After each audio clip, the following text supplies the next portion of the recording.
Now, the Kenya Power and Ministry of Energy officials have appeared before the Senate Committee on Energy to shed light on allegations of theft involving tokens and billing.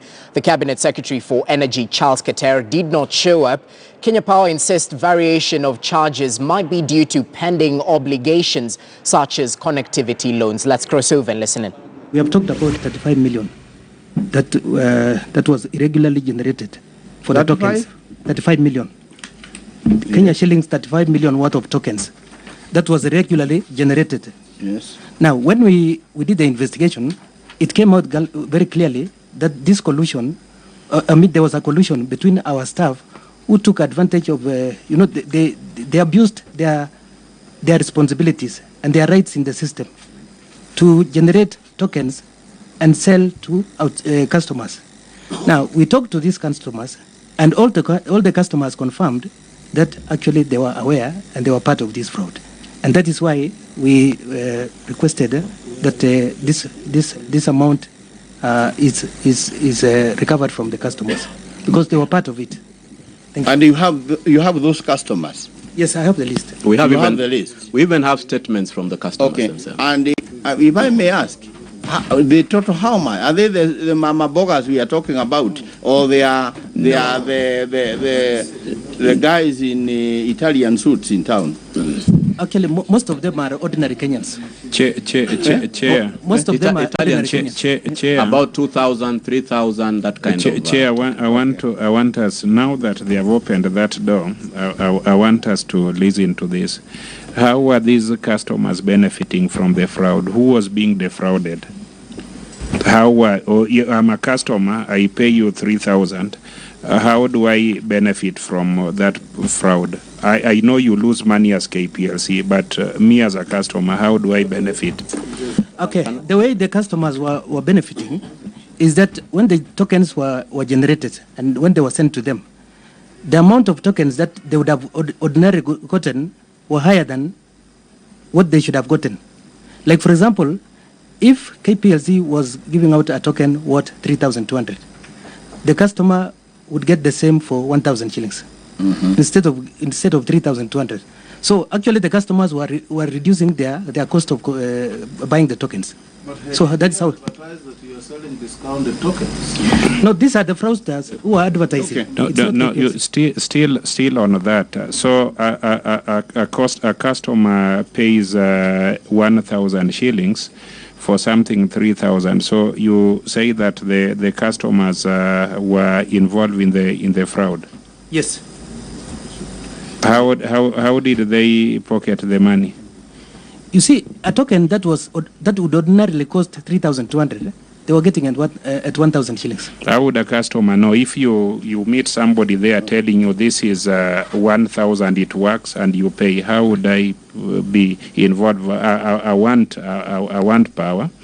I pay for that, and you give me. How would it be my fault? How would it be? Because we are still looking at these customers. You are monopolists. Now you go and tell them we'll disconnect you, because the chair, this organization twists people. I have people in Mombasa who are given a bill of 400,000 shillings. They have been paying 54. You pay upfront first, or we disconnect you. So using the power of monopoly, they cause you to admit that you are at fault. To admit that you are, because you will have no other person to give you power. So you are a customer, you have been told to pay 1,000. You pay faithfully for their own internal fault. They have fraudsters in there. And once you pay, you are now being penalized to pay what that fraudster has pocketed. The person who pocketed the balance is their staff. Another innocent Kenyan is being asked to top up because that person just wanted power. It is the same actually policy. Okay. Yes. Okay, but let's go through the report so that we get somewhere. This gentleman has given us fairly good information. He has told us the things we wanted to hear. We have heard you. Now, one MD, I think now we are at you to tell us what recourse are you going to do to the wananchi who might have suffered. Okay, now riding on what the investigation officer said is that all the customers who were affected bought those tokens at a discounted amount knowingly. All of them. All of them. From the fraudster. Yes. Okay. My staff. Yes. Okay. So what? If you look at Appendix 1, or even let's look at Appendix 1. Yeah. Appendix 1 is prepaid customer token without debt. There's a meter number. There's a very unique token number and the date and time it was purchased and the units that have been purchased. Then there's an amount, 3,000 shillings. So that amount, 3,000 shillings, uniquely is supposed to give you 126.24 units.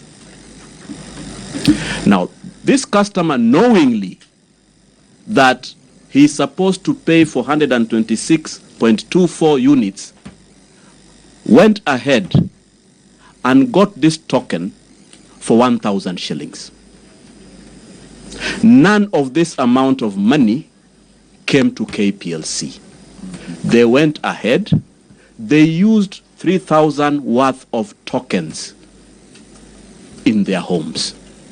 So what KPLC is doing is just to make it right. We went to them and we told them the records that we have, and this is what I'm talking about in page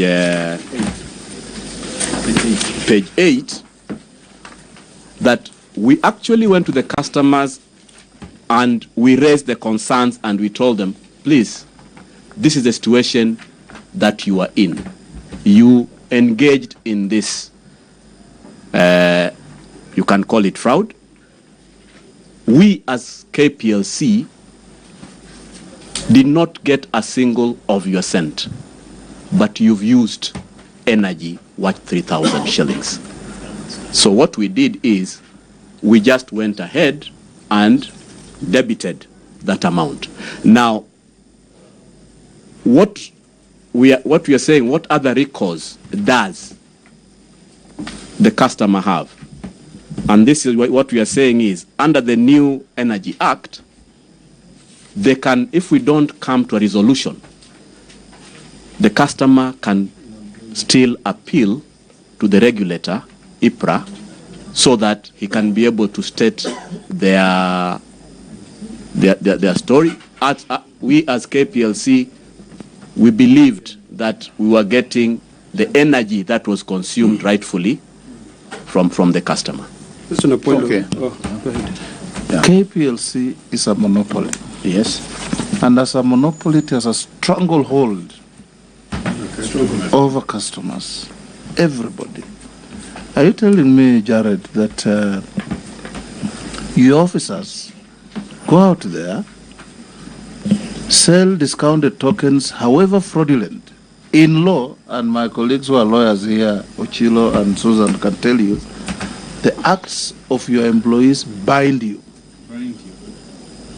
That you are constructive agents.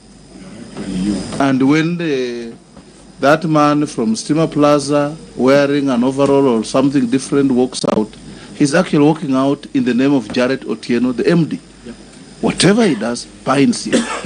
Are you telling us that as a monopoly that you enjoy a stranglehold on our society, when your officers engage in this despicable behavior, fraudulent behavior, you bear no responsibility?